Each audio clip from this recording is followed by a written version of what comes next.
So first I would like to know what is the first step for a new photography. How do you begin? Let's begin with the beginning. The beginning is always not photographic because it's something that I recognize that could be what I want to do. That's always the beginning.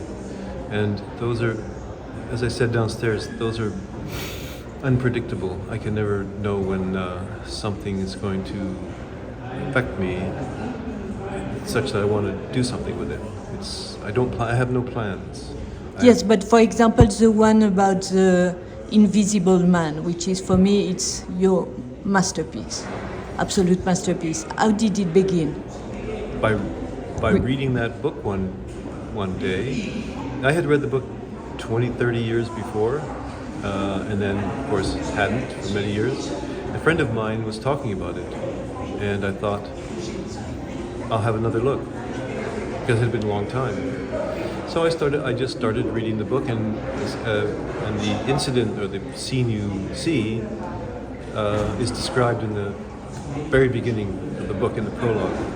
So within about the first half an hour of reading, it struck me that this picture was something for me. So it was, again, a complete accident. I had no plans to read Invisible Man again. It came up because someone mentioned it, and I had a copy from 30 years before, and I found it and opened it, and that occurrence, that took place. So it was just an accident that happened while I was reading that book. And it seems like it starts with your imagination, but in the same time you are very precise. It starts with anything, because a lot of the pictures that I've done and a lot of the pictures in the show started from things I really saw happen.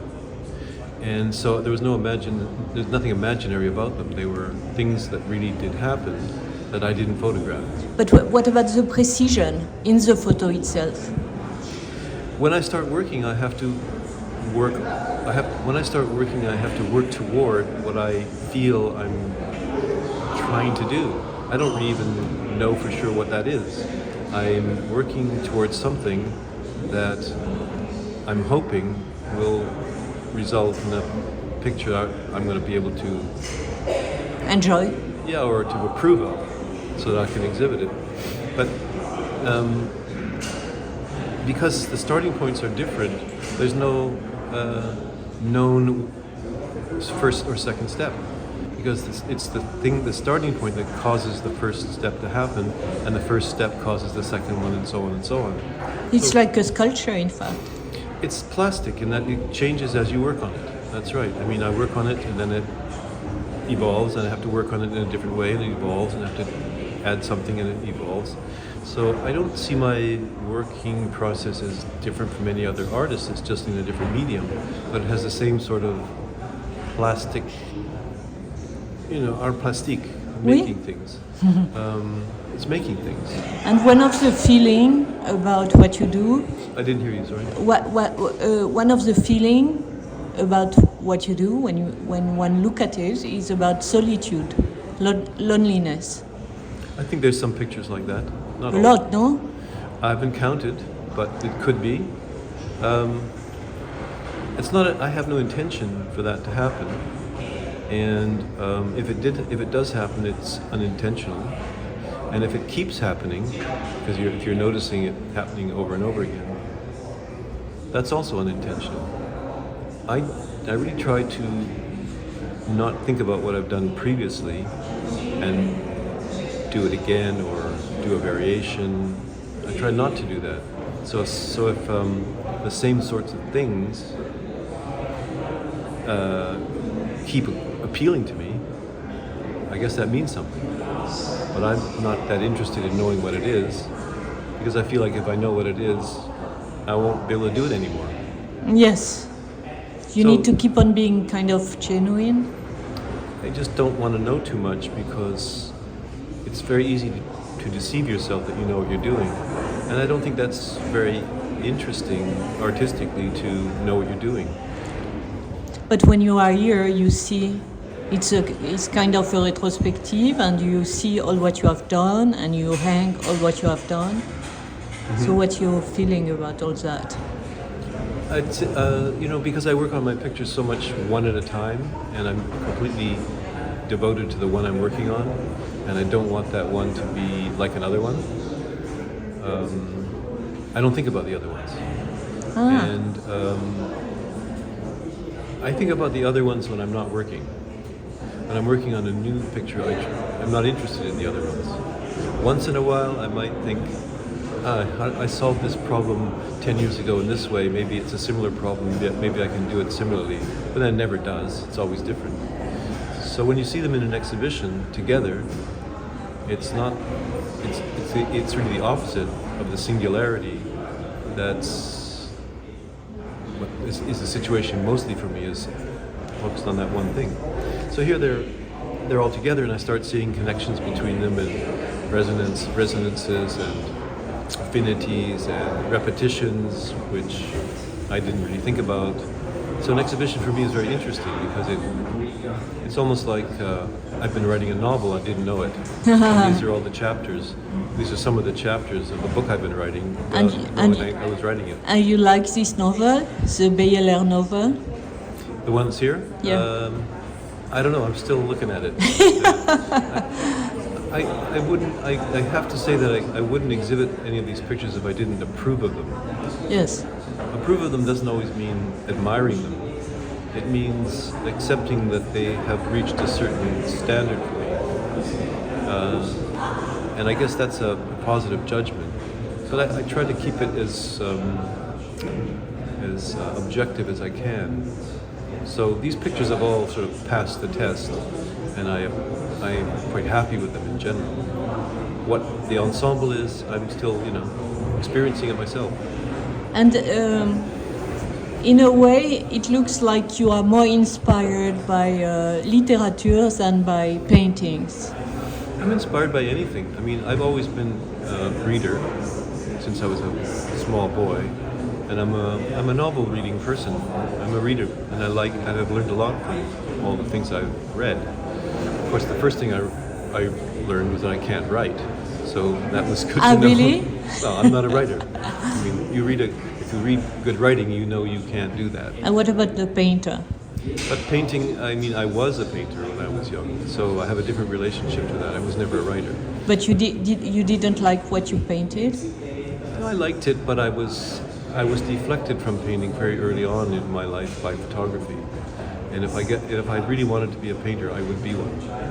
So obviously there was something super attractive in photography that pulled me toward it, rather than keeping me in where I was to begin. And whatever that is, I'm not that interested in knowing exactly what it is, but I know it happened. And I kind of fell in love with photography. But most of the photographers like photography because it's quicker than painting. But it takes a lot of time for you to make your photos, right? Most of them. It doesn't take any more time for me to click the camera than anyone else. It just takes more time for me to get there. Yeah, exactly. So my photography is just as fast as anyone else's. It's just taking place in a different context. But that was never an attraction for me. I'm not interested in the speed, although it's a factor. I like the automatic mechanical capture because it has such a wealth of information and observation in it, which in paintings or drawings can only be achieved a lot of labor. But that labor is really enjoyable, so anyone who likes doing it doesn't have a problem. How much time can it take? For me to do something? Oui. It could take a year if I get into a certain situation. For one photo? Yeah, it can, but it's not my. I'm not concern. I'm not excited about spending a year on a picture. It's not what I want to do. I would do it if I had to. Basically, I just do what I have to do, and that could be a lot of work or very little. Quite a few of the pictures in this show did not take that much time. Once I figured or settled on what I really want to do, and I kind of believe in it, then I have to solve the composing, making problems that emerge from that, and they might be very simple, like I saw a young man mopping the floor that you see one of my pictures, volunteer. I saw that through a window of the place, and I really liked his mood. I just liked his attitude. And then I walked on, and I thought about it for a little while, and I thought, yeah, I want to follow that. So my first problem was to find someone to do that. That's a work. That's my work. How will I find that person? So that's always a complicated thing in the world. How do you find people? So I had to do that.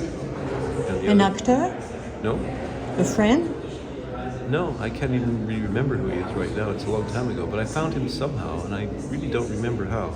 Because sometimes I use agencies that provide extras for films, because hundreds of people want to do that, and you can find lots of different people through that, and they love to be in things, do things. So that's an interesting source. Sometimes it's someone who I can meet through someone else. Sometimes I just put advertisements in the media and have people come. I just do whatever I think works at the time. But that's part of the making. So I have to find that person, and then I have to find the place. And if the place doesn't exist, I have to make it exist. I have to do these sorts of things. So in that case, you see, I had to find him, and I had to find the place, and bring them together, and then work with them. And what about cinema? What about cinema? You never dreamt to make a movie? No, I had a period when I was in the early 70s when I was very interested in cinema. Probably for about 2 or 3 years, I thought I might do that. But it didn't take me very long to realize that wasn't my thing. Why?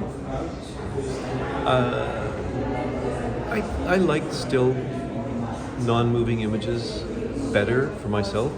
I find I'm more suited to do them, and I like what they do.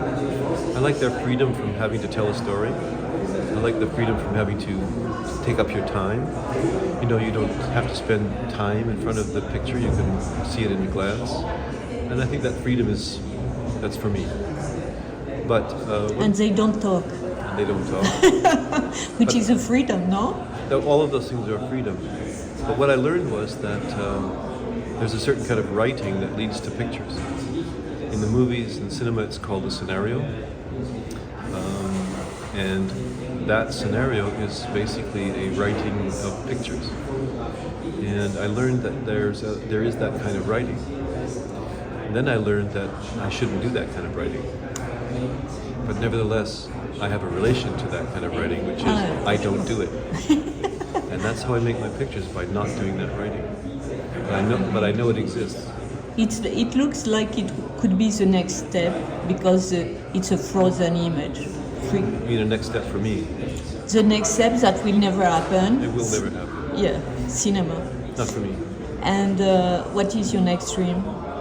My next dream? I don't know, I haven't dreamt it yet, but my next interest is going to be the next picture I do.